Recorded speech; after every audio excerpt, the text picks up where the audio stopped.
வணக்கம் மக்களே, சற்றுமுன் கிடைத்த தகவல் ஒன்றை பார்க்க போகிறோம். நடந்து முடிந்த நாடாளுமன்ற தேர்தலில் அதிமுகவுக்கு எதிர்பார்த்த வெற்றி கிடைக்கவில்லை. எடப்பாடி ஒப்புதல் திடீர் தகவல். இந்த ஒரு தகவலை பற்றி தான் நாம் பார்க்க போகிறோம். தகவலை பார்ப்பதற்கு முன்னதாக நீங்கள் நம்மளுடைய சேனலுக்கு புதிய பார்வையாளர்களாக இருந்தீர்கள் என்றால் மறக்காமல் நம்மளுடைய சேனலை சப்ஸ்கிரைப் செய்து வைத்துக் கொள்ளுங்கள் மக்களே. நடந்த நாடாளுமன்ற தேர்தலில் அதிமுகவுக்கு எதிர்பார்த்த வெற்றி கிடைக்கவில்லை என்பதால் யாரும் சோர்ந்து போய் விடாதீர்கள் என்று எடப்பாடி பழனிசாமி கேட்டுக்கொண்டார்.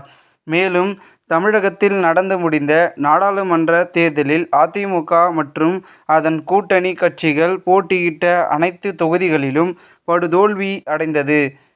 தேர்தலில் தோல்வியை அடைந்ததை தொடர்ந்து கடந்த 10ஆம் தேதி முதல் அதிமுக பொதுச் செயலாளர் எடப்பாடி பழனிசாமி கட்சி நிர்வாகிகளுடன் சென்னை ராயப்பேட்டையில் உள்ள கட்சி தலைமை அலுவலகத்தில் ஆலோசனை நடத்தி வருகிறார். மேலும் தினமும் 3 நாடாளுமன்ற தொகுதிகளை சார்ந்த மாவட்ட செயலாளர்கள், வேட்பாளர்கள், தேர்தல் பொறுப்பாளர்கள், முன்னணி நிர்வாகிகளுடன் ஆலோசனை நடத்தி வருகின்ற எடப்பாடி பழனிசாமி தேர்தல் தோல்வி தொடர்பாக கருத்துக்களையும் கேட்டு வருகிறார். இந்த கூட்டத்தில் பேசிய அனைத்து நிர்வாகிகளும் நாடாளுமன்ற தேர்தலில் பலம் வாய்ந்த கூட்டணி அமையாததே தோல்விக்கு காரணம் என்றும் கட்சி தலைமை மீது குற்றம் சாடி இருக்கின்றனர்.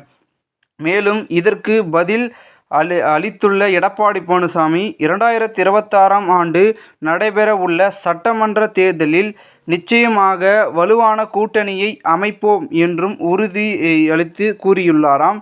மேலும் இந்த நிலையில் நேற்று 4வது நாளாக சிதம்பரம், மதுரை, பெரம்பலூர் தொகுதி நிர்வாகிகளுடன் ஆலோசனை நடத்தினார். அப்பொழுது கூட்டத்தில் பேசிய 3 தொகுதி நிர்வாகிகளும் நாடாளுமன்ற தேர்தலில் வெற்றி பெற மேல் மட்ட நிர்வாகிகள் சரியாக உழைக்கவில்லை என்றும் குற்றம் சாடினர். இந்த குற்றச்சாட்டுக்கு பதிலளித்த பேசிய எடப்பாடி பழனிசாமி தேர்தலில் வெற்றி பெற கடுமையாக உழைக்க வேண்டும். நாடாளுமன்ற தேர்தலில் அதிமுகவுக்கு எதிர்பார்த்த வெற்றி கிடைக்கவில்லை. அதனால் யாரும் சோர்ந்து போய் விடாதீர்கள். நமக்கு நிச்சயம் நல்ல எதிர்காலம் உள்ளது.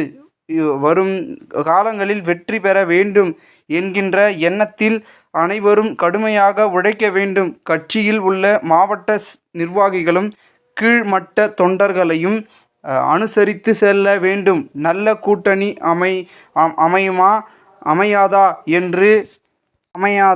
என்று யாரும் கவலைப்படாதீர்கள், அதனை நான் பார்த்து கொள்கிறேன் என்றார். இன்று ஆலோசனை கூட்டம் இல்லை. நாளை, அதாவது தற்பொழுது திங்கட்கிழமை, இன்று ஆலோசனை நாகப்பட்டினம், மயிலாடுதுறை, கிருஷ்ணகிரி ஆகிய 3 தொகுதிகளின் நிர்வாகிகளுடன் எடப்பாடி ஆலோசனை நடத்த உள்ளாராம். மேலும் பெரும் ஒரு பரபரப்பையும் விறுவிறுப்பையும் இந்த ஒரு தகவல் ஏற்படுத்தியிருக்கிறது.